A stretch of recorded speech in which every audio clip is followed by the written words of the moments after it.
Раз поскольку шаман ваш шел... Он, кстати, шаман или не Он, шаман? во-первых, не шаман. Здесь его никто шаманом не называет. Это такой, вы, москвичи, его решили, что он шаман. Так? Ну и он сам тоже.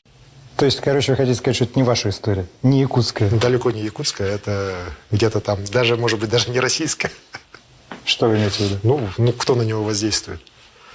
Америка, что ли? Ну, а почему бы нет? Просто было бы интересно посмотреть, когда вот он дойдет до Красной площади. Я прям очень ждала этого, честно. Я вот прям так хотела. Вот мне тоже было очень любопытно. Вот он придет, и Ну вот что придет дальше? он, да, и что? То есть вот он встанет там посреди поля, да, и начнет орать. Горыныч, уходи. Вот. Ну, лишили, конечно, этого удовольствия. Менять. Ну, тут вот такой момент, да, ты правильно говорил же, что вот эта мистическая составляющая, она в политике, она очень большое значение сейчас Даже не имеет. в политике, вообще в целом. да, вообще в нашей жизни. Что перекрыли клапан людям. Да. У нас же общество само российское немножко, ну, это не сказать, что мракобесие, но у нас люди не верят в нормальные институты смены власти, например. Да, то есть выборы люди не верят.